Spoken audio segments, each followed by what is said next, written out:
ஆயிரம் கோடி ரூபாய் பல ஆயிரம் கோடி ரூபாய் நம்மளால சேவ் பண்ண முடிஞ்சது.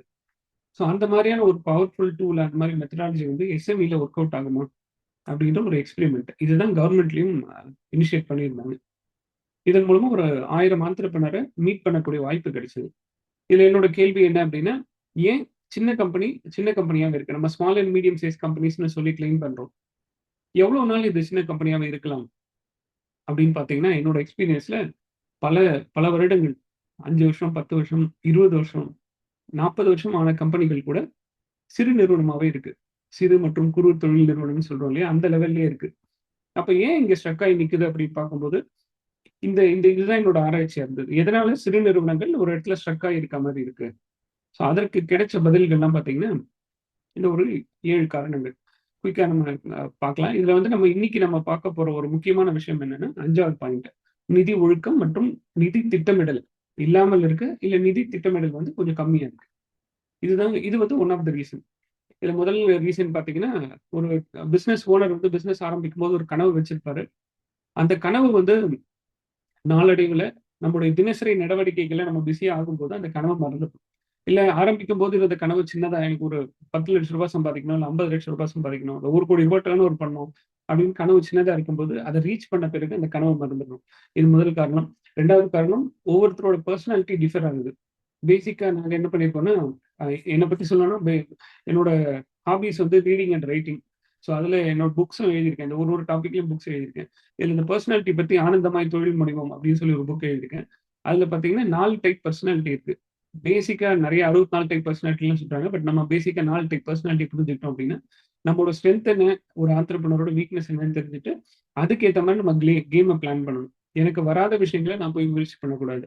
இது 2வது காரணம். 3வது காரணம் ஆர்கனைசேஷன் ஸ்ட்ரக்சர். இந்த இந்த பிபிடிலும் ஒரு லைட்டா பார்ப்போம். ஸ்ட்ரக்சர்னா இப்ப ஒரு ஆர்கனைசேஷன் அப்படின்னா என்ன? அத எப்படி நம்ம ஸ்ட்ரக்சரா டிசைன் பண்ணணும்? அந்த டிசைன் மூலமா நம்ம எப்படி வளரணும்? இந்த பிளானிங் இல்லாம ஒவ்வொருத்தர் நம்ம ரெக்ரூட் பண்ணும்போதும், டீம பெருசு பண்ணும்போதும் பார்த்தீங்கன்னா, இன்னைக்கு இருக்கிற வேலைகள செய்யறதுக்கும், இன்னைக்கு இருக்கிற வேலைக்கு ஹெல்ப் பண்றதுக்கு நம்ம ஆள் எடுக்கிறோம். அப்ப கொஞ்ச நாள் கழிச்சு என்ன ஆகுதுன்னு பார்த்தீங்கன்னா, நிறுவனம் முழுக்க ஹெல்ப்பர்களாவே இருக்காங்க. அவங்களுக்கு திறமைகள் நெறைய இருக்கு. ஆனால் அவர்களை வேலை வாங்கும் விதம் பார்த்தீங்கன்னா, ஒரு ஹெல்ப்பர் லெவல்லயே வச்சு வேலை வாங்குற மாரி இருக்கு. யாரங்கே அப்படின்னு சொன்னா, அமைச்சர்களும், தளபதிகளும் ஓடி வந்தாங்க எப்படி இருக்கும் பாருங்க. அப்படிதான் இருக்கு நம்மோட சில நேரங்கள்ல நம்ம நிறுவனம். இதுதான் 3வது காரணம். 4வது காரணம் பார்த்தீங்கன்னா, பிசினஸ் வந்து ஒரு செடி மாரின்னு வச்சுக்கோங்களேன். ஜெர்மினேட் ஆகி, முளைச்சு, அது செடியாகி, பெரிய செடியாகி, அப்புறம் மரமாகி, அதுக்கப்புறம் தான் பழம் கிடைக்கும். அந்த மாரி தான் ஒரு பிசினஸ்ன்னு நம்ம ஸ்டார்ட் அப்ன்னு ஆரம்பிச்சோம்னா, ஸ்டார்ட் அப்ங்கிறது முதல் ஸ்டேஜ். 6வது ஸ்டேஜ் கார்ப்பரேட் கம்பெனி. இதற்கு நடுவுல இந்த பிசினஸ் 4 ஸ்டேஜ் கடந்து 6வது ஸ்டேஜ்க்கு வரணும். அப்போ ஒரு ஒரு ஸ்டேஜ்லயும் பிசினஸ் வேற வேற ஸ்ட்ராட்டஜிஸ் நம்ம ஃபோக்கஸ் பண்ண வேண்டியிருக்கும். அது இல்லாம நான் ஸ்டார்ட் அப் ஸ்டேஜ்ல இருக்கும்போது வேற ஒரு ஸ்டேஜோட ஸ்ட்ராட்டஜி அப்ளை பண்ணும்போது பிசினஸ் ஸ்ட்ரக் ஆகி நின்றும். அதுக்கப்புறம் எங்க முன்னேறுவதற்கான வழிகள் தெரியாம ஒரு இடத்துல ஸ்ட்ரக் ஆயிடும். இது 4வது காரணம். 5வது காரணம் தான் நம்ம இன்னைக்கு பேச போற டாபிக் நிதி ஒழுக்கம், நிதி திட்டமிடல். இதுல என்ன பிசினஸ்க்கும் பணத்துக்கும் என்ன இருக்குன்றத கனெக்ஷன் பார்ப்போம். 6வது காரணம் வந்து அடுத்த தலைமுறைக்கு சரியான நேரத்துல ஹேண்ட் ஓவர் பண்றது இல்ல. முடிவெடுக்கும் உரிமைகள அடுத்த தலைமுறைக்கு குடுக்கறது இல்ல. 7வது காரணம் சரியான கேள்விகளை விட்டுவிட்டு பதில்கள் மட்டுமே நமக்கு தேவைப்படுது. நெறைய நேரங்கள்ல பார்த்தீங்கன்னா, கேள்வியும் பிடிக்காது. கேள்வி கேட்கிற இடத்துலயும் நம்ம இருக்க மாட்டோம். நாமும் யாரையும் கேள்வி கேட்க மாட்டோம். இந்த 7 காரணங்களால தான் பிசினஸ் ஸ்ட்ரக் ஆகி நிக்குது அப்படின்னு பார்த்தோம். ஸோ இன்னைக்கு நம்ம பார்க்க போற டாபிக் வந்து financial management. Why entrepreneurs struggle despite நெறைய கம்பெனிகள் பார்த்தீங்கன்னா, நம்ம பார்க்குற நெறைய இந்த ஸ்ட்ரக் ஆகி நிக்கிற கம்பெனி வந்து பேட் கம்பெனி கிடையாது. பிசினஸ் மாடல் மோசமா இருக்குன்ற மாரி கிடையாது. ஆன்டர்பிரினர் வந்து சோர்வடைஞ்சுட்டாரு. அந்த மாரிலாம் எதுவுமே இல்ல. ஏதோ ஒரு காரணத்தினால ஒரு பர்ட்டிகுலர் டர்ன் ஓவருக்கு அப்புறம் அந்த பிசினஸ் பெருசா வளர முடியறதில்ல. ஒரு உதாரணம் சொல்லணும்னா, ஒரு 25,00,00,000 டர்ன் ஓவர் ரீச் பண்ணிட்டோம். டீம் மெம்பர்ஸ் ஒரு 50 பேர் வந்துட்டாங்கன்னா, 50, 60 ஆகும்போது திரும்ப டீம் உடைஞ்சு 40 ஆயிடும். திரும்ப டீம பில்ட் பண்ணுவோம். திரும்ப உடைஞ்சு சின்னதாகும். அதே மாரி டர்ன் ஓவர் பார்த்தீங்கன்னா, 25,00,00,000 இருக்கும்னா 30,00,00,000 போகும். திரும்ப 22,00,00,000 திரும்ப 25,00,00,000 இப்படி ஒரு இடத்துல ஸ்ட்ரக் ஆயிருக்க மாரியும், இல்ல ஒரே இடத்துல நம்ம சுத்திட்டு இருக்க மாரியும் ஒரு சிச்சுவேஷன் இருக்கு. என்ன காரணம் அப்படின்னு பார்த்தீங்கன்னா, நிறுவனத்துடைய நிதி நிர்வாகம், நிதி திட்டமிடல். இதுதான் புவரா இருக்கு. பேசிக்கா நம்ம இப்ப நீங்க நோட் புக் பக்கத்துல வச்சிருந்தீங்கன்னா, நம்ம நிறுவனத்துல ப்ராஃபிட் லீக் டீட்டெயிலா இத பத்தி பேசுவோம். இன்னும் ஒரு 1/2 அன் ஹவர் நமக்கு டைம் இருக்கு. டீட்டெயிலா பேசுவோம். நம்ம நிறுவனத்துல ப்ராஃபிட் லீக் அப்படின்னு சொல்றோம் இல்லையா? லாபம் வந்து எங்கேயோ ஒரு இடத்துல கசிஞ்சு போகுது, விரயமாகுது. எங்கெங்கெல்லாம் விரயமாகுதுன்னு எழுத முடியுமா குயிக்கா? ஒரு 30 செகண்ட் டைம் எடுப்போம். எங்கெங்கெல்லாம் நம்ம நிறுவனத்தில் லாபம் விரயமாகுது அப்படின்னு எழுதலாமா?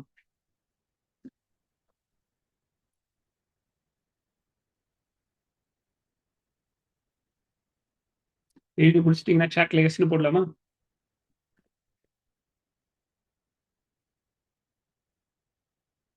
உங்க கம்பெனில லாபம் எங்கேயோ ஒரு இடத்துல லீக் ஆகுது, எங்கேயோ ஒரு இடத்துல எனக்கு லாபம் விரயமாகுது, காசு இந்த இடத்துல வேஸ்ட் ஆகுதுன்னா, ஏதோ ஒரு இடத்துல அந்த காஸ்ட்டை வந்து சேமிக்கணும். அது எங்க இருக்குன்னு எழுதலாமா? வண்டர்ஃபுல். சூப்பர். ஆனா உண்மையை சொல்லணும் அப்படின்னா, ஒவ்வொரு நாங்க பண்ண சர்வேல என்ன தெரியுது அப்படின்னா, இந்த ஒரு கம்பெனியோட பணம் எங்கெல்லாம் விரயம் ஆகுது அப்படின்னா, மிகப்பெரிய ஒரு விரயம் வந்து ராங் ஃபண்ட் அலோகேஷன். தவறான இடங்களில் பணத்தை செலுத்துதல். தவறான இடங்களில பணத்த நம்ம செலவு பண்றதுனால. அதுதான் முதல் பாயிண்ட்டா இருக்கு.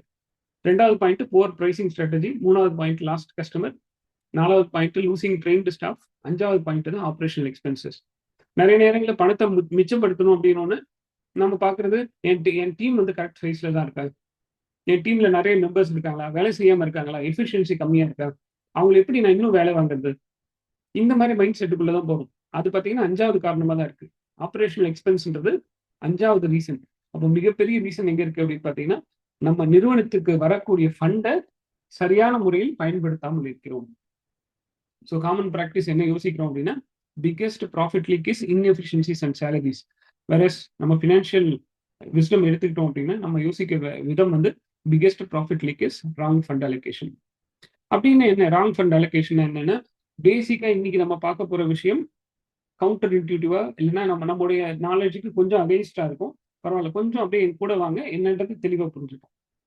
இன்னைக்கு நம்ம பார்க்கக்கூடிய ஒரு ஃபார்முலா இன்னைக்கு அக்கவுண்ட்ஸ்ல நீங்க போய் கேட்டீங்கன்னா உங்க அக்கவுண்ட்ஸ் மேனேஜரை கேட்டீங்கன்னா இல்ல அக்கௌண்டன்ட்ட கேட்டீங்கன்னா அவங்க சொல்லக்கூடிய விஷயம் என்னன்னா profit is equal to revenue minus expenses.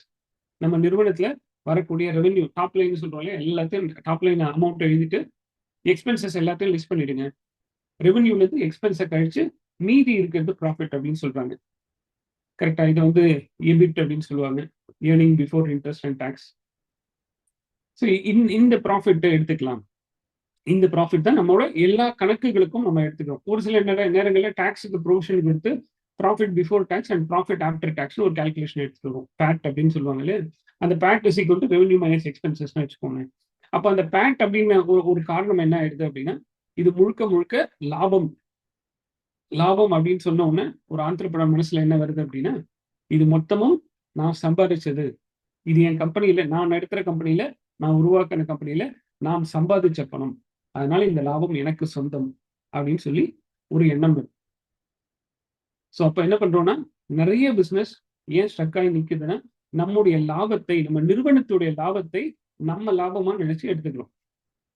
ரொம்ப நாள் முன்னாடி ஒரு பழைய பாட்டு இருக்கு இல்லையா, ஓம் பணம் பணம் ஏன் பணம் பணம் ஒரு பாட்டு இருக்கு. அந்த மாதிரி ஓம் பணம் என் பணம் அது ரெண்டுத்தையும் வித்தியாசப்படுத்தாம மிக்ஸ் பண்ணி பார்க்கணும். அப்போ ஒரு சின்ன ஒரு எக்ஸாம்பிள் பார்க்கணும். நான் ஒரு கடையில உட்காந்துருக்கேன். ஒரு நகை கடையில, ஒரு துணி கடையில இருக்கேன் அப்படின்னா, அந்த ஓனர் கல்லாப்பட்டியில மீதி இருக்க பணம் முழுக்க என்னோட பணம் அப்படின்னு நினைச்சுக்கிறோம். இதுதான் எதார்த்தம். அவங்க கணக்கு போட்டு சொல்லும்போது என்ன பார்த்தீங்கன்னா, உங்க செலவு எல்லாம் போக மீதி இருக்கிறது லாபம். லாபம் எங்க போகும்?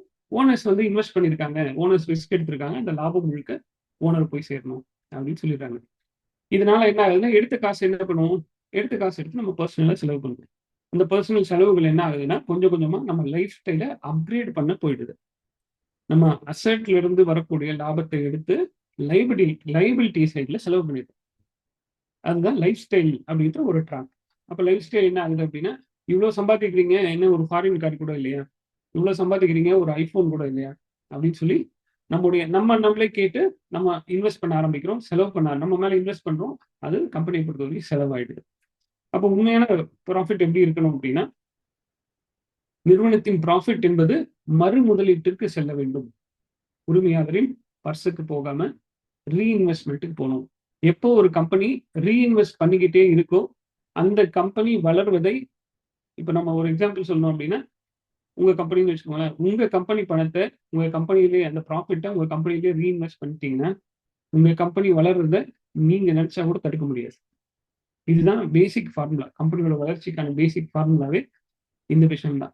இந்த விஷயத்தையே நம்ம டச் பண்ணாம, இந்த விஷயத்தையே நம்ம கவனிக்காமல், அந்த பணத்தை நாம் கையாளும் விதம் தான் நம்முடைய பிசினஸ் ஸ்ட்ரக் ஆகி நிற்கிறதுக்கான மேஜர் காரணம்.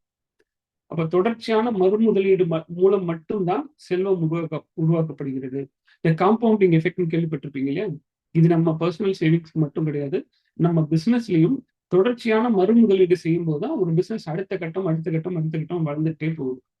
அப்ப பிசினஸ்ல மறுமுதலீடு செய்வதை ஸ்டாப் பண்ணிட்டோம் அப்படின்னா, பிசினஸ் வளர்வது ரொம்ப ரொம்ப சிரமம். அப்போ நம்ம என்ன பண்ணணும்? இந்த இந்த ஃபார்முலா என்ன சொல்லுது அப்படின்னா, revenue minus expense equal to profit.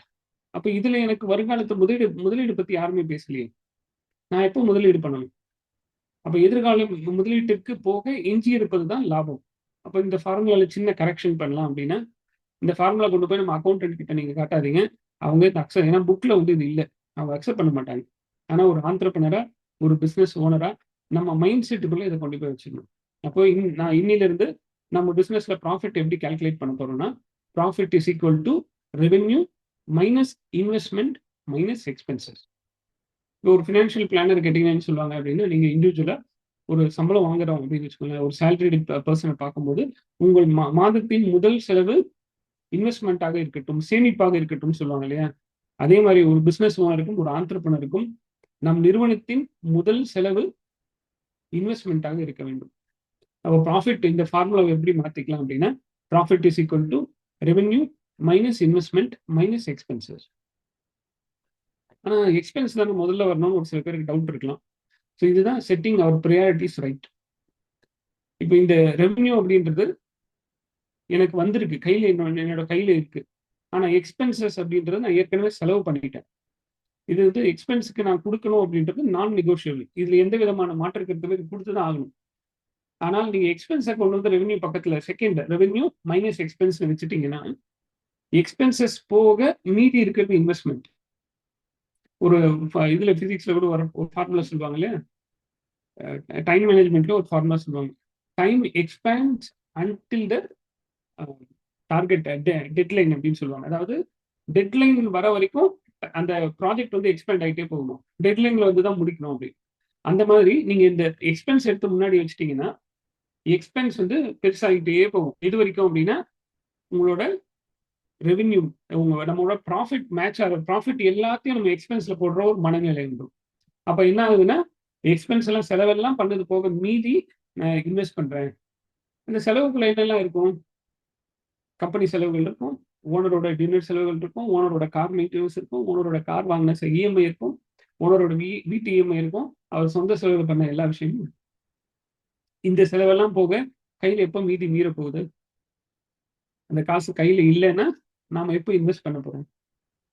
Invest பண்ணலைன்னா பிசினஸ் அடுத்த கட்டத்துக்கு போகாது. இதுதான் ஒரு சுழல். அப்ப நான் நிறைய சம்பாதிக்கிறேன், நிறைய ப்ராஃபிட் வருது, நிறைய ரெவென்யூ வருது. அந்த ரெவென்யூல நான் நிறைய எக்ஸ்பென்ஸ் பண்றேன். நிறைய ப்ராஃபிட் இருக்கு, நிறைய எக்ஸ்பென்ஸ் பண்றேன், செலவு பண்றேன், ரெவென்யூ வருது. ஆனால் கொஞ்ச காலம் கழிச்சு என்ன ஆகுதுன்னா, இந்த பிசினஸ்ல நீங்க போட்ட முதலீடும், நீங்க போட்ட ஆர்வம், உங்களோட இன்ட்ரெஸ்ட் எல்லாமே ஒரு சர்டன் லெவல்ல நின்ற பிறகு அந்த பிசினஸ் உடைய வருமானம் குறைய ஆரம்பிக்குது, ரெவென்யூ குறைய ஆரம்பிக்குது. இந்த ரெவென்யூ குறையும் போது ஏற்கனவே நீங்க இன்வெஸ்ட் பண்ணி வச்சிருந்தீங்கன்னா, பிசினஸ்ல இன்வெஸ்ட் பண்ணி வச்சிருந்தோம்னா, அந்த பிசினஸ்ல புதுசா அடுத்த என்ன ட்ரெண்ட் வருது, அடுத்து என்ன ப்ராடக்ட் வருது, அடுத்து என்ன டெக்னாலஜி இருக்கு, அடுத்து என்ன மார்க்கெட், இதெல்லாம் அசஸ் பண்ணி அடுத்த கட்டத்துக்கு நம்ம பிசினஸ் மூவ் ஆயிருக்கும். இது இந்த இந்த இந்த கால்குலேஷன்ல வராது. சப்போஸ் நீங்க இன்வெஸ்ட்மெண்ட்ன்றத ஒண்ணு ஏற்கனவே எடுத்து வச்சிருந்தீங்கன்னா, அந்த இன்வெஸ்ட்மெண்ட்ல இருந்து இதெல்லாம் பண்ணிருக்கலாம். அப்போ எக்ஸிஸ்டிங் மார்க்கெட்டோ இல்ல எக்ஸிஸ்டிங் ப்ராடக்ட்டோ ட்ரெண்ட் குறையும் போது, புதுசான மார்க்கெட்ல புதுசான ப்ராடக்ட்ல எனக்கு ரெவென்யூ அதிகரிச்சிருக்கும். பட் இந்த சுழற்சி பார்த்தீங்கன்னா, revenue, profit, expense, revenue, profit, expense இது போயிட்டே இருக்கு. கொஞ்ச நாள் கழிச்சு ரெவென்யூ குறையும் போது ஆட்டோமேட்டிக்கா ப்ராஃபிட் குறையும். ப்ராஃபிட் குறையும் போது நம்ம எக்ஸ்பென்சஸ் குறையாது. அந்த எக்ஸ்பென்சஸ்க்காக நம்ம வேற ஒரு இடத்துல கடன் வாங்க வேண்டியிருக்கும். அந்த கடன் பர்சனலுக்கு யூஸ் பண்றோமா, கம்பெனிக்கு யூஸ் பண்றோமான்னு தெரியாமல் ஒரு சிக்கல்ல போய் மாட்டிக்கிறோம். கம்பெனியில ஓடி எடுத்து பர்சனல் எக்ஸ்பென்ஸ் குடுக்குறோம். பர்சனல் சீட் எடுத்து கம்பெனியோட ஒர்க்கிங் கேபிட்டல் குடுக்குறோம். இந்த சிக்கல் ஒரு சுழல்ல போய் மாட்டி ஒரு ஒரு ஒரு பர்டிகுலர் வருடங்களுக்கு பிறகு சுத்த முடியாம ஒரு இடத்துல நின்றும். அதுக்கப்புறம் பார்த்தீங்கன்னா, கம்பெனியோட ரெவென்யூ இன்க்ரீஸ் ஆகிறதுக்கு வழி இருக்காது. நம்ம சம்பாரிச்சு எல்லா பணமும் வட்டியாகவோ இல்ல ரீபேமெண்ட்டாகவோ போயிட்டு இருக்கும். கம்ப்ளீட்டா இன்வெஸ்ட்மெண்ட் அது ரீஇன்வெஸ்ட்மெண்ட்டுக்கு வாய்ப்பு இல்லாமல் ஒரு சுழல்ல போய் மாட்டிக்கிறோம். ஸோ இதுதான் நம்மளுடைய வளர்ச்சி இன்னைக்கு ஒரு முக்கியமான 5வது காரணம் பார்த்தோம். இதுதான் இந்த இடத்துல போய் நம்ம ஸ்ட்ரக் ஆகுது. அப்ப என்ன பண்ணலாம் அப்படின்னா, ப்ராஃபிட் ஃபர்ஸ்ட் அப்படின்ற ஒரு மைண்ட் செட்டை எடுத்து போட்டுட்டு, ப்ராஃபிட் லாஸ்ட் அப்படின்ற ஒரு மைண்ட் செட்டுக்கு வந்துடலாம். அந்த ப்ராஃபிட் லாஸ்ட் மைண்ட் செட் என்ன சொல்லுதுன்னா, என்னோட ரெவென்யூல இன்வெஸ்ட்மெண்ட் போக மீதி இருக்கிறத இன்வெஸ்ட்மெண்ட் போக அதுக்கப்புறம் நான் எக்ஸ்பென்ஸ் பண்ணுவேன். அதுவும் போக மீதி இருக்கிறதா என்னோட ப்ராஃபிட். அப்ப எக்ஸ்பென்ஸ் எப்படியும் பண்ணி ஆகணும். அப்ப எக்ஸ்பென்ஸ்க்கு முன்னாடி இன்வெஸ்ட்மெண்ட் பண்ணணும். இதுதான் பேசிக் மைண்ட் செட் ஷிஃப்ட். இப்ப இந்த இன்வெஸ்ட்மெண்ட் என்ன பண்ணணும்னா, நம்மளுடைய ஃபியூச்சரை கேரண்டி பண்ணணும். நம்ம பர்சனல் லைஃப்ல சொல்றோம் இல்லையா, பர்சனல் ஃபினான்ஸ்ல நம்ம இன்னைக்கே இன்வெஸ்ட் பண்ணி வைக்கிறோம் அப்படின்னா என்னோட ஃபியூச்சர் வளமாக இருக்கும். என்னோட ஃபியூச்சர் அதுதான் லாபம் சொல்றாங்க இல்லையா. இன்னைக்கு நம்ம பண்ணக்கூடிய இன்வெஸ்ட்மெண்ட் ஃபியூச்சர்ல நம்ம பணக்காரனாக்கும். ஃபியூச்சர்ல நம்ம இன்னைக்கு நம்ம பண்ண முடியாத விஷயங்கள்ல ஃபியூச்சர்ல காம்பவுண்டிங் growth மூலமா பெரிய அமௌண்ட்டா நம்ம திரும்ப வரும். அதே தான் பிசினஸ்லயும். இன்னைக்கு நம்மளால பண்ண முடியாத விஷயங்களை நாளைக்கு நடக்கக்கூடிய விஷயங்களை உருவாக்குவதற்கு இந்த இன்வெஸ்ட்மெண்ட் எனக்கு பிசினஸ்ல பயன்படும். அப்ப இந்த இன்வெஸ்ட்மெண்ட்டை எடுத்து வச்சுட்டு மீதி எக்ஸ்பென்ஸ் பண்ணணும். இதுதான் நம்ம மாற்றி பார்க்கக்கூடிய ஒரு ப்ராஃபிட் ஃபார்முலா. இது என்ன சொல்றோம்னா, ப்ராஃபிட் வந்து லாஸ்ட். எதுக்கு லாஸ்ட்? ரெவென்யூ வரும், இன்வெஸ்ட்மெண்ட் வரும், எக்ஸ்பென்ஸ் வரும், மீதி இருக்கிறது தான் ப்ராஃபிட். இதுல ப்ரையாரிட்டிஸ் என்ன ஆகுதுன்னா, growth-அ வந்து நம்ம என்ஷூர் பண்றோம். கம்பெனி வளர்வதை நம்ம என்ஷூர் பண்றோம். கம்பெனியோட நிதி நிலைமை பெட்டர் ஆகுது. கம்பெனியோட ஃபியூச்சரை என்ஷூர் பண்றோம். அதுதான் ஃபர்ஸ்ட் ப்ரையாரிட்டி. அதுக்கு அடுத்து இன்வெஸ்ட்மெண்ட் பண்ணிட்டேன், இவ்வளவுதான் எனக்கு காசு இருக்கு அப்படின்னா அதற்குள்ள நம்ம எக்ஸ்பென்ஸ் எப்படி சுருக்குறது? இன்னைக்கு நம்ம ஒரு கேள்வி கேட்டோம்னா, நம்ம எக்ஸ்பென்ஸ்ல 10% குறைக்க முடியுமான்னு கேட்டீங்க, இல்ல 5% குறைக்க முடியுமா அப்படின்னா, டெஃபினட்டா எல்லா கம்பெனிலும் 5% எக்ஸ்பென்ஸ் குறைக்கலாம். இது வரைக்கும் ஏன் குறைக்கலன்னா, குறைக்கணும்னு கட்டாயமே இல்லை. ஏன்னா என் ஃபார்முலால அதை பத்தி சொல்லவே இல்லையா. ரெவென்யூல எக்ஸ்பென்ஸ் போக மீதி இருக்கிறதுலாம் ப்ராஃபிட் ஆச்சு. அப்ப இந்த எக்ஸ்பென்ஸை குறைக்கணும்ன்ற கண்ணோட்டம் இது வரைக்கும் வந்ததில்லை. அப்ப இது என்ன பண்ணுது அப்படின்னா, இந்த இந்த ஃபார்முலால கொடுக்கும்போது செகண்ட் ப்ரையாரிட்டியில மேனேஜ் அவர் எக்ஸ்பென்சஸ். எக்ஸ்பென்ஸை ஒரு கண்ணு வச்சுக்கலாம். அதுக்கப்புறம் ப்ராஃபிட்டை ரீடைன் பண்ணிக்கலாம். இதுதான் நம்ம சொல்ல வர விஷயம். சூப்பர். ஸோ ஆனா இது வந்து லாஜிக். ஆனா இன்னைக்கு நம்ம மனநிலை எப்படி இருக்கு அப்படின்னா, என்னோட எக்ஸ்பென்ஸ்ன்றது என்னோட லாபம்ன்றது தான் என்னோட வெற்றியை நம்ம பார்க்கணும். நம்ம பிசினஸ் ஓடணும்னு சொல்றோம் இல்லையா, நம்மளோட இந்திய மனநிலை இல்லைன்னா குறிப்பா நம்ம தமிழ்நாடு மனநிலை எப்படி இருக்குன்னா, பிசினஸ் ரன் பண்ணி நான் என் ஃபேமிலியை பார்த்துக்கிறேன். எதுக்கு பிசினஸ் ரன் பண்றேன்னா, என் ஃபேமிலியை பார்த்துக்கிறேன். என் ஃபேமிலிக்குன்னு ஒரு சாலிட் இன்கம், சாலிட் பேஸை வந்து நான் உருவாக்குறேன். அதுக்கப்புறம் என்னன்னா, கொஞ்சம் வளரும் போதே லாபத்தை எடுக்க ஆரம்பிச்சிடும். ஒரு பிசினஸ் கஷ்டப்பட்டு ஆரம்பிச்சிருப்போம், ரிஸ்க் எடுத்திருப்போம், இன்வெஸ்ட் பண்ணியிருப்போம், நம்ம ஐடியாவெல்லாம் போட்டிருப்போம். அந்த பிசினஸ் வளரும் போது என்ன பண்றோம் அப்படின்னா, அது வளர்ச்சி நிலையில இருக்கும் போதே லாபத்தை எடுத்துடும். நான் ஒரு மாம்பழம் ரொம்ப ஸ்வீட்டா இருந்ததுன்னு வச்சுக்கோங்க, ஒரு மாம்பழம் வீட்டில் கட் பண்ணி சாப்பிட்டேன். ரொம்ப நல்லா இருந்தது. அதனால தோட்டத்துல போய் இந்த மாம்பழம் மாதிரியே நான் மாம்பழம் வேணும்னு சொல்லி இந்த மாங்கொட்டையை புதைச்சி வைக்கிறேன். அந்த மாங்கொட்டை முளைச்சு அது செடியாகி மரமாகி பழம் கொடுக்க டைம் ஆகுமா? அது வரைக்கும் நான் வெயிட் பண்ணாதான் எனக்கு மாம்பழம் கிடைக்கும். இல்ல நான் செடியை போட்டுட்டு அது முளைச்சு வரும்போதே நான் இலையை கட் பண்ண ஆரம்பிச்சிட்டேன்னு வச்சுக்கோங்களேன். அதே மாதிரிதான் நம்ம பிசினஸ் என்ன பண்றோம்னா, பிசினஸ் வளர ஆரம்பிக்கும் போதே அதுல இருந்து லாபத்தை எடுக்க ஆரம்பிச்சிடும். எதுக்கெல்லாம் லாபம் எடுக்கிறோம்னா, என் செலவுக்கு நான் ஃபாரின் டூர் போகணும், நான் யாருன்னு காட்டணும், நான் ஃபோன் வாங்கி வச்சுக்கணும், கார் வாங்கி வச்சுக்கணும். நான் எவ்வளவு நாள் வாடகை ஃபேக்டரியிலே இருக்கிறது? எனக்குன்னு சொந்த ஃபேக்டரி வேண்டாமா? சொந்தமா ஃபேக்டரி கட்டணும், சொந்தமா கடையை போடணும். என்னோட செலவு, என் குடும்ப செலவு. தம்பி கல்யாணம் வருது, தங்க கல்யாணம் வருது, இல்ல பையனுக்கு கல்யாணம் வருது. கல்யாணத்துக்கெல்லாம் செலவுக்காக பிசினஸ்ல இருந்து காசு எடுக்கணும். அதுக்கப்புறம் கோவில்ல டொனேஷன் கேட்டிருக்காங்க, ஸ்கூல்ல டொனேஷன் கேட்டாங்க, காலேஜ்ல டொனேஷன் கேட்டாங்க, இல்ல நான் இருக்கிற கிளப்ல டொனேஷன் கேட்டாங்க. எங்கேயோ ஒரு ஊர் ஆப்பிரிக்கால கஷ்டப்படுற மக்களுக்காக டொனேஷன் கேட்டாங்க, டொனேஷன் எடுத்து கொடுத்தோம். இந்த மாதிரி விஷயங்களுக்கு பணம் எடுத்து கொடுக்க முடிஞ்சா மட்டும்தான் நாம பிசினஸ்ல ஜெயிச்சிருக்கோம் அப்படின்னு ஒரு மாயை உருவாக்கி வச்சிருக்கோம். நம்ம சொசைட்டியை பொறுத்த வரைக்கும் என்னன்னா, பணம் நிறைய சம்பாதிக்கிறது முக்கியம் இல்லை, அந்த பணத்தை எடுத்து செலவு பண்ணணும். ஒண்ணு தனக்காகவும் தன்னோட ஃபேமிலிக்காகவும் சமுதாயத்துக்காகவும் செலவு பண்ணணுன்ற ஒரு நெருக்கடிக்கு நம்ம ஆளாகும். அப்படி செலவு பண்ண நம்ம காசு எடுக்கலன்னு, காசு இல்லைன்னு கிடையாது, காசு இருக்கு. அந்த காசை எடுக்கலைன்னா நம்மள வந்து ஒரு ஒரு கஞ்சம், இவர் வந்து ரொம்ப கஞ்சமா இருக்காரு, இவர் செலவே பண்ண மாட்டாரு, என்ன லைஃபை வாழவே தெரியலன்ற மாதிரி ஒரு பிம்பத்தை வந்து உருவாக்கி வச்சிருக்கோம். நம்ம சமுதாயத்துல வெற்றியினாலே பணத்தை எடுத்து செலவு பண்றதுதான் வெற்றியாளர். 4 பேருக்கு அப்படியே பணத்தை வாரி அடிச்சுட்டா அவர் வந்து ஜெயிச்சு வரான்னு ஒரு பிம்பத்தை உருவாக்கி வச்சிருக்கோம். அடுத்து என்னன்னா, நம்ம லாபம்ன்றத வந்து ஒரு பிசினஸ்ல ஏற்படக்கூடிய அந்த ப்ராஃபிட்டை வந்து ரொம்ப எமோஷனலோட கனெக்ட் பண்ணிடும். ஃபாரின் கம்பெனி எல்லாம் பார்த்தீங்கன்னா ப்ராஃபிட் அப்படின்றது ஒன் ஆஃப் த மெட்ரிக், ஒரு மெட்ரிக் அது, அவ்வளவுதான். அந்த ப்ராஃபிட்டை அதிகப்படுத்துறதுக்கு என்ன பண்ணணும்னு யோசிப்பாங்களே தவிர அந்த ப்ராஃபிட்டை நான் எடுத்து என்ன பண்ணணும்னு யோசிக்கிறது ரொம்ப கம்மி. நம்ம ஊரை பொறுத்த வரைக்கும் ப்ராஃபிட்ன்றது ஹைலி ரொம்ப ரொம்ப எமோஷனல், என்னோட பர்சனல் இதோட கனெக்ட் ஆயிடும். அதனால ஒவ்வொரு முறையும் பார்த்தீங்கன்னா நான் ரொம்ப இந்த வருஷம் நான் ரொம்ப 5 வருஷமா நான் இந்த பிசினஸ்ல கஷ்டப்பட்டிருக்கேன், 10 வருஷமா கஷ்டப்பட்டு இருக்கேன், ஏன் என் பொண்ணு கல்யாணம்னா நான் இதுல இருந்து காசு எடுக்கக்கூடாதா? இப்படி கேட்கும்போது இதுக்கு யார் வந்து லாஜிக்கா பதில் சொல்ல முடியும்? இது எமோஷன். அப்ப இந்த டைம்ல என் பிசினஸ்க்கு இவ்வளவு ஃபண்டு தேவைப்படுது, இந்த இடத்துல நான் இந்த பிசினஸ்ல நான் ரீஇன்வெஸ்ட் பண்ணணும், இந்த இடத்துல நான் ஆர்என்டி பண்ணணும், இந்த இடத்துல மார்க்கெட்டிங் பண்ணணும் அப்படின்ற அந்த அந்த எண்ணம் போயிட்டு ஏன் நான் ஏன் எடுக்கக்கூடாது, இந்த பிசினஸ் எனக்கு கிடையாது அப்படின்னு கேட்கும்போது அந்த இடத்துல லாஜிக் அடிபட்டு போயிடுது. இன்னொரு விஷயம் என்ன இருக்குன்னா, நான் நான் பார்த்த வரைக்கும் என்னன்னா, ஒரு ஃபர்ஸ்ட் ஜென்ரேஷன் ஆண்டர்பிரினரா இருக்கட்டும், இல்ல செகண்ட் ஜெனரேஷன் ஆண்டர்பிரினர், இந்த 2 கேட்டகரியில பார்த்தீங்கன்னா, எங்க அப்பாவோ இல்ல எங்க எங்க தாத்தாவோ வந்து லைஃப் அனுபவிக்கவே இல்ல. ஏன்னா அவங்க கிட்ட எல்லாம் காசு இல்ல. நான் சம்பாரிச்சு இப்ப நான் கையில 4 காசு பார்க்கும்போதே இப்ப நான் லைஃப் அனுபவிக்கணும் அப்படின்னு சொல்லி ஒரு ஏக்கம், அப்படின்னு சொல்லி ஒரு ஆசை. அந்த ஆசையை நோக்கி பணத்தை செலவு பண்றாங்க. நெறைய இடங்கள்ல பார்த்தீங்கன்னா, ஃபாரின் டூர் போறதா இருக்கட்டும், ஃபேமிலியோட 10 நாள், 20 நாள்லாம் வெளில போயிட்டு வராங்க. இதெல்லாம் எங்கன்னா பிசினஸ்ல லோன் வாங்கி வெளில போறாங்க. பிசினஸ்ல சம்பாரிச்சு லாபம் எடுத்திருந்தா கூட பரவாயில்ல. லோன் லோன் வாங்கி வெளில போறாங்க. அப்ப லோன் வாங்கி போறவங்க லாபம் வந்தா என்ன பண்ணுவாங்க? லாபத்த மொத்தமா எடுத்து செலவு பண்ணணும்னு தான் ஆசைப்படுவாங்க. அதே மாரி பிசினஸ் வந்து ஆல்மோஸ்ட் அன்பிரெடிக்டபிளா இருக்கு. ஃபியூச்சர்ல என்ன நடக்கும்னு தெரியல. இந்த பிசினஸ் நான் எதுக்கு திரும்ப முதலீடு பண்ணணும்? அதுக்கு காசு வரும்போதே எடுத்து செலவு. இதே மாரி அடுத்த வருஷம் காசு வராம போயிடும். அதனால வரும்போதே நம்ம எடுத்து செலவு பண்ணிக்கலாம்னு ஒரு ஆசை இருக்கு. இந்த மாரிலாம் ஃபீல் பண்ணியிருக்கீங்களா? குயிக்கா எஸ், நோ சாட்ல டைப் பண்ணலாமா? இந்த மாரி ஃபீல் பண்றவங்கள பார்த்துருக்கமா? நான் ஃபீல் பண்ணியிருக்கேன், இல்ல ஃபீல் பண்றவங்க பார்த்துருக்கேன்னு போடலாமா?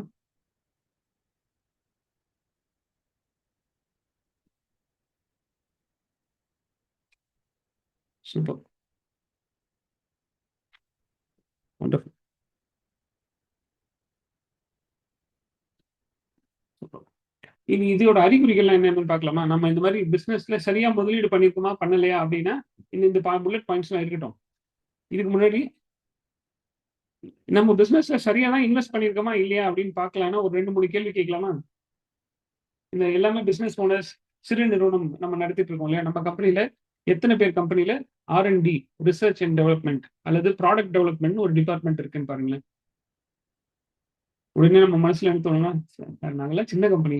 இதெல்லாம் ஆர்&டி தான் கார்ப்பரேட் கம்பெனில வச்சிருப்பாங்க. சின்ன கம்பெனில எப்படி ஆர்&டி எல்லாம் இருக்க முடியும்? ஓகே. எத்தன பேர் கம்பெனில மார்க்கெட்டிங் டிபார்ட்மெண்ட் தனியா இருக்கு. சேல்ஸோட சம்மந்தப்படாம மார்க்கெட்டிங் அப்படின்னு ஒரு டிபார்ட்மெண்ட் அப்படின்னு ஒண்ணு 7 பேர் மேனேஜர், 10 பேர் மேனேஜர் அப்படிலாம் இருப்பாங்க கிடையாது. டிபார்ட்மெண்ட்ன்றது ஒரு கண்ணோட்டம். மார்க்கெட்டிங்ன்றது ஒரு கண்ணோட்டம். ஓனரே நான் மட்டும் தான் என் கம்பெனி இருக்கேன். இதெல்லாம் பண்ணலாமான்னு தாராளமா பண்ணலாம். என் டீம்லயே மொத்தம் 10 பேர் தான் இருக்காங்க. மார்க்கெட்டிங் பண்ணணுமா அப்படின்னா கட்டாயமா பண்ண முடியும். பண்ணலாம். பண்ண வேண்டும்.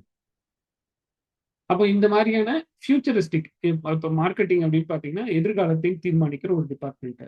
ஆர்&டி அப்படின்னு பார்த்தீங்கன்னா, அதுவும் எதிர்காலத்தை ஃபியூச்சரை பத்தி பேசக்கூடிய ஒரு டிபார்ட்மெண்ட்.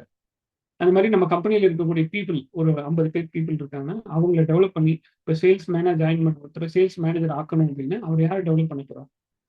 ஸ்கூல்ல படிச்சதோட, இல்ல காலேஜ்ல படிச்சதோட அவரோட படிப்பு நின்று போயிடுது. நம்ம கம்பெனியில வந்து பேசிக் ப்ராடக்ட்ட பத்தி தெரிஞ்சுக்கிட்டாங்கன்னா, முதல் வருஷத்தோட அவங்களோட லேர்னிங் முடிஞ்சு போயிடுது. அப்ப என்ன ஆகுதுன்னா 10 வருஷம் ஆன ஒரு சேல்ஸ் பெர்சன் 10 வருஷம் எக்ஸ்பீரியன்ஸ்டா சேல்ஸ் பெர்சனாவே இருக்காரே தவிர, அவர் மேனேஜர் ஆவதற்கு தகுதியாகவில்லை. அப்ப அவர தகுதிப்படுத்திக்கணும்னா, அவரோட முன்னேற்றத்துல கம்பெனி முதலீடு பண்ணணும். ஸோ இதெல்லாம் நாம் பண்ண முடியாமல் போயிடும். என்ன காரணம்னா, அந்த ஃபினான்ஷியல் டிசிப்ளின், ஃபினான்ஷியலா பிளானிங் வந்து நமக்கு இப்ப இல்லாம இருக்கு. ஸோ இத நீங்க ஒத்துக்கிறீங்களா? எல்லா கம்பெனிலயுமே ஆர்&டி இல்லன்னா ப்ராடக்ட் டெவலப்மெண்ட், மார்க்கெட்டிங், பீப்பிளுக்கான ஒரு டெவலப்மெண்ட் ப்ரோகிராம். இதெல்லாம் இன்வெஸ்ட் பண்றதுக்கு நமக்கு நேரமும் இல்ல, பணமும் இல்லாமல் இருக்கு. இத அக்செப்ட் பண்ணிக்கலாமா? இன்னும் சில எக்ஸாம்பிள்ஸ் பார்த்தீங்கன்னா, எப்படியெல்லாம் இந்த கம்பெனிகள் ஃபீல் பண்ணலாம் அப்படின்னா, இன்னைக்கு வந்து கொஞ்ச நாள் முன்னாடி ஐஓடி அப்படின்னு சொன்னாங்க. Internet of things. அதுக்கப்புறம் ஆட்டோமேஷன் அப்படின்னு சொன்னாங்க. இப்ப பார்த்தீங்கன்னா, ஏஐ வச்சு பிசினஸ் ரன் பண்ணலாம்னு சொல்றாங்க. அப்ப அதெல்லாம் நம்ம நம்ம பயன்படுத்திக்கிறதுக்கு நம்ம கிட்ட சிஸ்டம், ஆட்டோமேஷன் அல்லது இந்த மாதிரியான ஒரு சிஆர்எம் இந்த மாதிரி விஷயங்கள நம்ம இன்வெஸ்ட் பண்ணியிருக்கோமான்னு பார்த்தீங்கன்னா, ஆல்மோஸ்ட் அந்த இடத்துல நம்ம முதலீடே பண்றது இல்ல. நெருக்கடியில வேற வழியே இல்ல. எக்ஸெல் ஷீட்ட வச்சு ரன் பண்ண முடியலன்னும் போது தான் நம்ம ப்ராசஸ் குள்ளே வரோம். அதே மாதிரி ப்ரொஃபஷனலா டீம் எதுக்கு சார் ஒரு மேனேஜர்லாம் எடுத்துட்டு 50,000 ரூபாய் சம்பளம் கொடுத்துட்டு அவர் உட்காந்து சும்மா இல்லை கம்ப்யூட்டர் தட்டிட்டு உட்காந்துட்டு எடுத்து நானே இந்த வேலையை சேர்த்து பார்த்துருவேன் 1 hour எக்ஸ்ட்ரா வேலை செஞ்சா போதும்ல அப்படின்னு சொல்லி ப்ரொஃபஷனலா டீம் எடுக்காம நமக்கு தெரிந்த விஷயங்களே திரும்ப திரும்ப பண்ணிட்டு இருக்கோம். அடுத்து marketing and brand positioning. Corporate கம்பெனிலாம் வரும்போதே எவ்வளவு ஸ்ட்ராங்கா ஒரு மார்க்கெட்டுக்குள்ள வராங்க. என்ன காரணம்னா அவங்களோட பிராண்டை வந்து அப்படி பொசிஷன் பண்ணி வச்சிருக்காங்க. ஒரு யூனிலீவரா இருக்கட்டும், கோகோ கோலாவா இருக்கட்டும், கேஎஃப்சியா இருக்கட்டும், மெக்டொனால்ட்ஸா இருக்கட்டும், அவங்க பிராண்டை அவ்வளவு பெரிய விஷயமா அவங்க பொசிஷன் பண்ணி வச்சிருக்காங்க. அதுக்கேற்ற மார்க்கெட்டிங் பண்ணிட்டு இருக்காங்க. பட் நம்ம ஒரு சிறு நிறுவனத்துல நம்ம பார்க்குற விஷயம் என்னன்னா மார்க்கெட்டிங் அல்லது பிராண்ட் பொசிஷன்ன்றது நாட் ஈவன் 1%. அந்த அளவு கூட நம்மளோட அந்த அளவு கம்பெனிகள் கூட அதில் ஃபோக்கஸ் பண்றது இல்லை. அடுத்து பழைய மிஷின், பழைய டெக்னாலஜி. கோயம்புத்தூர்லாம் போனீங்கன்னா பழைய டெக்னாலஜி வச்சு நிறைய இன்னுமே ரன் ஆகிட்டு இருக்கு பிசினஸ். ஸோ அடுத்த கட்டமா வேல்யூ கிரியேஷன். கஸ்டமருக்கு அடுத்து என்ன வேணும், கஸ்டமர் என்ன யோசிப்பாரு, கஸ்டமர் கிட்ட இருந்து அதிகமா காசு வாங்குறது எப்படி அப்படின்றத யோசிக்காம முழுக்க முழுக்க காஸ்ட் கட்டிங். ஏன்னா கஸ்டமர் இவ்வளவுதான் காசு கொடுப்பாரு, இதுக்குள்ள நான் எப்படி ப்ரொடக்ஷன் எடுக்கிறது, கஸ்டமர் இவ்வளவுதான் காசு கொடுப்பாரு, அவரு அதுக்குள்ள நான் எப்படி சேல் பண்றது, இந்த காஸ்ட் கட்டிங் மனநிலைக்கு நம்ம போயிடுறோம். உலகம் அபண்டன்டா இருக்கு, உலகம் ஓப்பனா இருக்கு. முன்னாடியெல்லாம் நம்ம வந்து கஸ்டமர் எக்ஸ்ட்ரா காசு கொடுக்க மாட்டாங்கன்னு நினைச்சிருப்போம். ஆனா இன்னைக்கு பாத்தீங்கன்னா ஒரு 200 ரூபாய் பிரியாணிக்கு 100 ரூபாய் டெலிவரி சார்ஜ் கொடுத்து ஸ்விக்கி ஜொமேட்டோல வாங்கி சாப்பிடுற அளவுக்கு கஸ்டமர் காசு செலவு பண்ண தயாரா இருக்காங்க. மாருதி 800 ஓடிட்டு இருந்த ரோட்ல இன்னைக்கு பெரிய பெரிய கார்லாம் ஓடிட்டு இருக்கு. ஸோ அப்ப கஸ்டமர் காசு இல்லாமல்லாம் கிடையாது, கஸ்டமர் காசு செலவு பண்ண தயக்கம்லாம் கிடையாது. தயக்கம் நம்ம கிட்ட இருக்கு. அப்ப அடுத்த கஸ்டமருக்கு என்ன கொடுத்தா நிறைய காசு கொடுப்பாருன்னு யோசிக்கிறதுக்கு பதிலா எப்படி நான் சீப்பா ப்ரொடியூஸ் பண்ணலாம், இன்னும் எப்படி செலவை குறைச்சு லாபத்தை அதிகப்படுத்தலாம், அந்த மனநிலையிலே இருக்கும். இதெல்லாம் நம்ம இன்வெஸ்ட்மெண்ட்டை சரியா பயன்படுத்தல அப்படின்றதுக்கான மனநிலை. இன்னும் சொல்ல போனா மார்க்கெட்டிங்கே வேஸ்ட்னே சொல்லுவாங்க நிறைய இடங்கள்ல. செகண்ட் லைன் லீடர்ஷிப், சார் நானே போதும் சார், நானே பார்த்துக்கேன் அப்படின்னு சொல்லுவோம். சிஸ்டமோ சாஃப்ட்வேரோ பெருசா இருக்காது, இன்னும் எக்ஸல் ஷீட்டையோ இல்லை டேலியோ மட்டுமே யூஸ் பண்ணி உட்காந்துருப்போம். ரெண்டாவது ஸ்ட்ராட்டஜிக் ஸ்பெண்டிங் இருக்காது. அடுத்த வருஷத்துக்கு என்ன வேணுமோ அதில் செலவு பண்ணாம சர்வைவ் ஆனா போதுன்ற ஒரு இடத்துல நம்ம ஸ்ட்ரக் ஆகி நிற்கிறோம். சூப்பர்.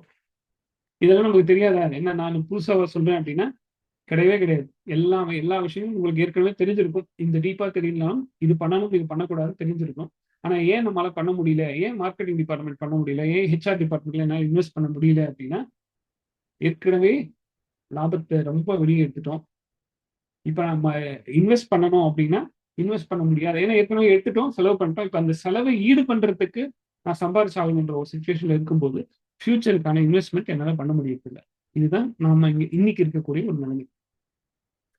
ஒரு கடைசியா ஒரு கிடைச்ச 5 to 10 லட்சம் ரூபாய் நம்ம கம்பெனில இருந்து கிடைச்சதுன்னு வச்சுக்கோங்களேன். ரீசெண்டா அந்த 5 to 10 லட்சம் ரூபாய் நம்ம கம்பெனில இருந்து எடுத்திருக்கோம்னா அதுல எவ்வளவு ரூபாய் கம்பெனில திரும்ப இன்வெஸ்ட் பண்ணிருக்கோம். போன வருஷம் நம்ம எடுத்த பணத்துல எவ்வளவு பர்சன்டேஜ் வந்து திரும்ப இன்வெஸ்ட் பண்ணிருக்கோம் பாருங்க. இதுதான் நம்மளோட ஐ ஓப்பனர் இருக்கு. நம்ம இன்வெஸ்ட் பண்ற பர்சன்டேஜ் ரொம்ப கம்மி.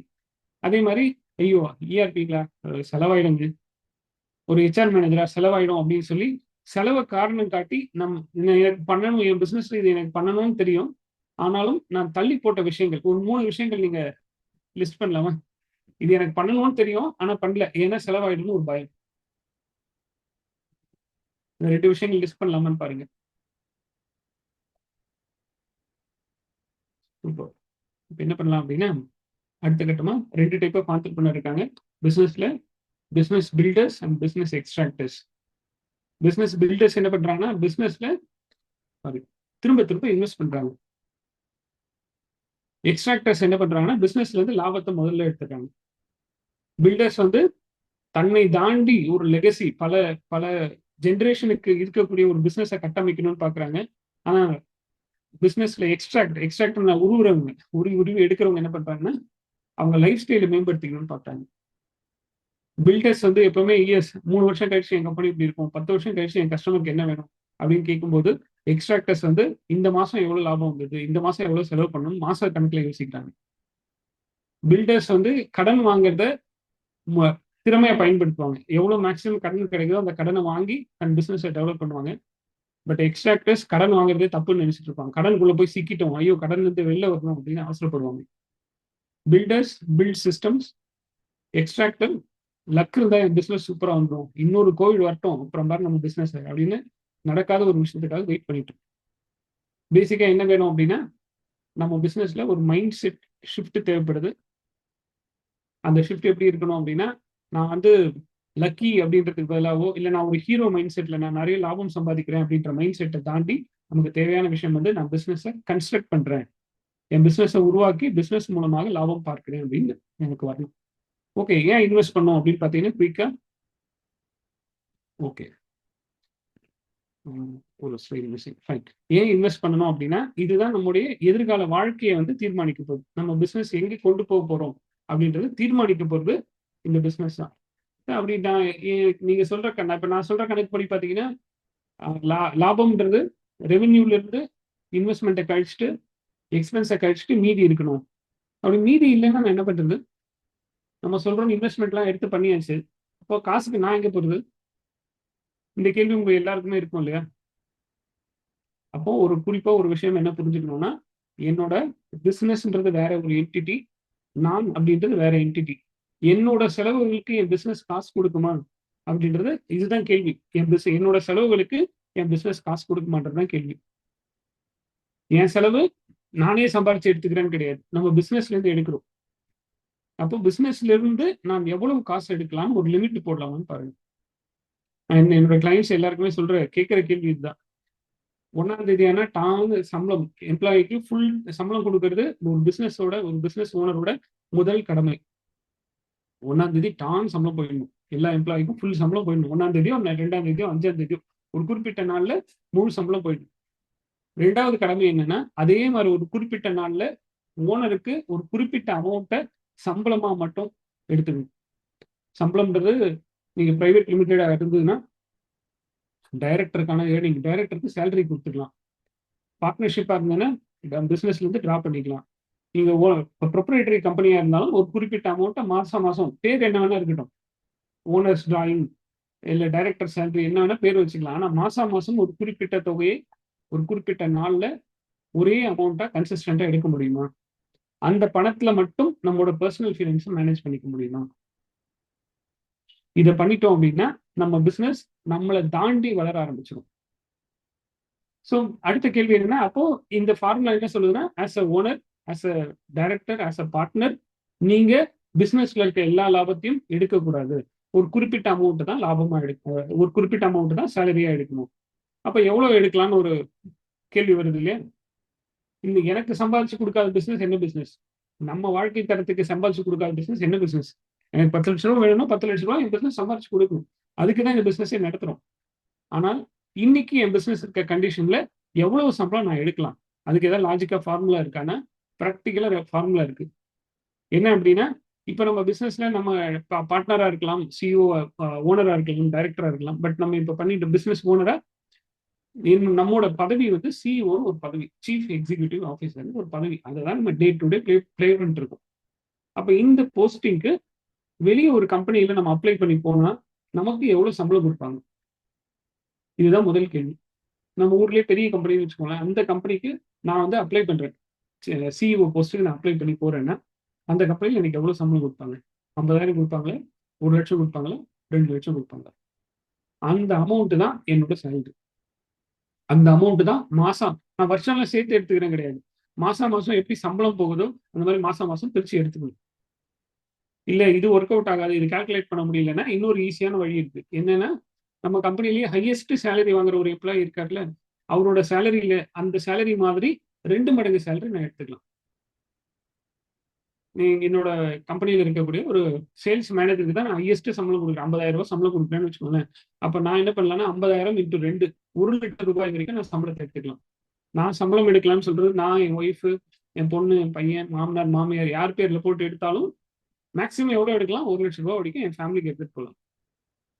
இதுதான் கணக்கு. இந்த கணக்குக்குள்ள நம்ம வந்துட்டோம் அப்படின்னா பிசினஸ் ஈஸியா ரன் பண்ணிடலாம். இதெல்லாம் தெரியும். ஏன் பண்ண முடியல அப்படின்னா, என்னோட பர்சனல் ஃபினான்ஸை நான் சரியா பிசினஸ் ஃபினான்ஸ் அப்புறம் வரும். குறிப்பா என் பர்சனல் ஃபினான்ஸையே நான் சரியா மேனேஜ் பண்றது இல்ல. இங்கதான் சிக்கலே ஆரம்பிக்குது. அப்ப நான் என் பர்சனல் ஃபினான்ஸை எப்படி மேனேஜ் பண்ணலாம்? அப்ப பர்சனல் ஃபினான்ஸ்னா என்ன? நான் இந்த 1000 பேரோட 1000 கம்பெனிகளை பார்த்தேன்னு சொன்னீங்க. அது ஒரு 700 கம்பெனியோட க்ளோஸ் ஆஃப் ஃபினான்ஷியல்லாம் பார்க்குற வாய்ப்பு கிடைச்சது. அது எனக்கு தெரிஞ்ச ஒரு உண்மை என்னன்னா, யாரெல்லாம் தங்களுடைய பர்சனல் ஃபினான்ஸை பிளான் பண்ணி எக்ஸிக்யூட் பண்றாங்களோ, பர்சனல் ஃபினான்ஸை பிளான் பண்ணியிருக்காங்களோ, அவங்கெல்லாம் பிசினஸ் ஃபினான்ஸை எக்ஸலண்டா மேனேஜ் பண்றாங்க. இப்ப நம்ம சொல்லிக் கொடுத்த விஷயங்கள், இப்ப நம்ம பேசின விஷயங்கள் அவங்க பிசினஸ் ஏற்கனவே நடைமுறையில் இருக்கு. எப்படி சாத்தியம்னா, நம்மால பர்சனல் ஃபினான்ஸை மேனேஜ் பண்ண தெரிஞ்சது அப்படின்னா, பர்சனல் ஃபினான்ஸ்ல 10 லட்ச ரூபாய் மேனேஜ் பண்ணிட்டோம்னா பிசினஸ்ல 10 கோடி ரூபாய் ஈஸியா மேனேஜ் பண்ணலாம். ஏன்னா ஃபண்டமெண்டல்ஸ் எல்லாமே சேம். ஒரு 12 லட்ச ரூபாய் வருஷத்துக்கு சம்பாதிக்கிற ஒரு ஃபேமிலிக்கு உங்களால பட்ஜெட் போட முடிஞ்சதுன்னா 120 கோடி ரூபாய் டர்ன் ஓவர் பண்ற பிசினஸ்க்கு சுலபமா உங்களால பட்ஜெட் போட முடியும். இதோட வரவு எவ்வளோ, இதோட செலவு எவ்வளோ, வரவுக்குள்ள செலவை உங்களால சுருக்க முடிஞ்சதுன்னா எக்ஸலண்டா பிசினஸ் மேனேஜ் பண்ண முடியும். இதுதான் பேசிக்கா நான் பார்த்த ஒரு வித்தியாசம். அப்போ நம்ம பர்சனல் ஃபினான்ஸ்ல தன்னிறைவு அடையணும், பர்சனல் ஃபினான்ஸை நான் புத்திசாலித்தனமா பயன்படுத்திக்கணும் அப்படின்னா, எனக்கு கிடைச்ச வாய்ப்பு வந்து ஒண்ணு என்னன்னா, கம்பெனில இருந்து நான் சேலரியா எடுத்துக்கலாம். 2 லட்சம் வேணா 2 லட்சம் சேலரியா எடுத்துக்கலாம். ஏன் அது போற மாட்டேங்குதுன்னா, நான் இங்க மேனேஜ் பண்றது எனக்கு சரியில்லை. அப்ப நான் ஃபர்ஸ்ட் 2 பார்ட்டா பிரிச்சுக்கலாம். என் பிசினஸை ஸ்ட்ரீம்லைன் பண்ணோம்னா, ஃபர்ஸ்ட் ஒரு குறிப்பிட்ட அமௌண்ட் தொகையை மட்டும் நான் எடுக்கணும். அப்ப மீதியெல்லாம் பிசினஸ்லயே விட்டுடணும். அப்ப ரிஸ்க் எடுக்கலாம் அப்படின்றதெல்லாம் ரொம்ப ஈஸியா போயிடும். இன்வெஸ்ட் பண்ணலான்றது ரொம்ப ஈஸியா ஆயிடும். ஓகே. Second part. இப்ப நான் பர்சனல் ஃபினான்ஸ் எப்படி நான் மேனேஜ் பண்றது? ஸோ அந்த டீட்டெயில் எல்லாம் லாபம்ல உங்களுக்கு எக்ஸ்பர்ட்ஸ் எக்ஸலண்டா சொல்லியிருப்பாங்க. பட் குறிப்பா அந்த பர்சனல் ஃபினான்ஸுக்கான மைண்ட் செட் மட்டும் இங்க டச் பண்ணலான்னு இருக்கேன். பர்சனல் ஃபினான்ஸுக்கு முன்னாடி ஒரு சில விஷயங்கள் மைண்ட் செட்டை மட்டும் இங்க டச் பண்ணலாம். ஓகே. இப்ப நம்ம பர்சனல் ஃபினான்ஸ்ல டிசிப்ளின்னா என்ன, அவேர்னஸ்னா என்னன்னு பார்ப்போம். எனக்கு மெயினா என்ன வேணும் அப்படின்னா, ஒரு அவேர்னஸ், பேசிக் அவேர்னஸ் என்ன இருக்கணும் அப்படின்னா, என்னோட இன்கம்லாம் எந்தெந்த சோர்ஸ்ல இருந்து எனக்கு வருது. கம்பெனில இருந்து நம்ம சொன்னோம் இல்லையா, சேலரியா எடுக்கலாம், இல்ல கம்பெனி பில்டிங், இல்லைன்னா என்னோட பழைய சொத்துக்கள் இருக்கு, நான் வாங்கி வச்ச ப்ராப்பர்ட்டி இருக்கு, அதுல இருந்து ரெண்டல் வரலாம்.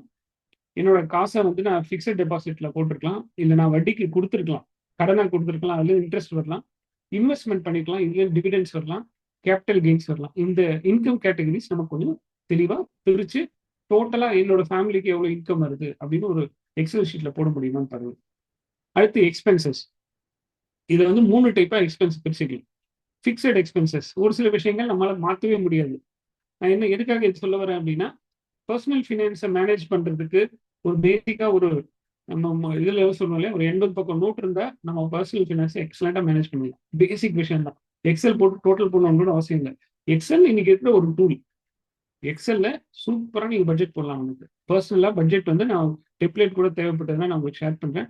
சிம்பிள் ஒரு டெம்ப்ளேட்டை போட்டு பட்ஜெட் போட்டீங்கன்னா ஃபேமிலிக்கு போடுற பட்ஜெட்டை அப்படியே நீங்க எக்ஸ்டெண்ட் பண்ணலாம். ஸோ அப்போ எக்ஸ்பென்ஸ்ல என்ன இருக்குன்னா, ஃபிக்ஸட் எக்ஸ்பென்சஸ், வேரியபிள். தீபாவளி வந்ததுன்னா கிராசரி ஜாஸ்தி செலவாகும். ஸோ அந்த மாதிரி வேரியபிள் எக்ஸ்பென்ஸ் இருக்கு. டிஸ்கிரிஷனரி எக்ஸ்பென்சஸ், தேவைப்பட்டால் நாம விருப்பப்பட்டு செலவு பண்றது. எங்க வெளில போறோம், டைனிங் சாப்பிட்றோம், டிராவல் பண்றோம், ஃபாரின் ட்ரிப் போறோம், இல்ல ஐபோன் அப்கிரேட் பண்றோம், இதெல்லாம் வந்து தேவைப்படும் போது நம்ம ஆசைப்பட்டு பண்ணக்கூடிய எக்ஸ்பென்சஸ். அடுத்து க்ரோத் ஓரியன்டட் அலோகேஷன். எங்கெல்லாம் அலோகேட் பண்ணலாம், இங்கதான் நான் லாபம் பார்க்குறேன். எஸ்ஐபிஸ் இருக்கு, பிக்சட் டெபாசிட் இருக்கு, கோல்டு இருக்கு, ரிட்டையர்மெண்ட் பிளான் இருக்கு, எமர்ஜென்சி ஃபண்டு, டாக்ஸ் சேவிங்ஸ் எல்லாம் எல்லாமே இருக்கு.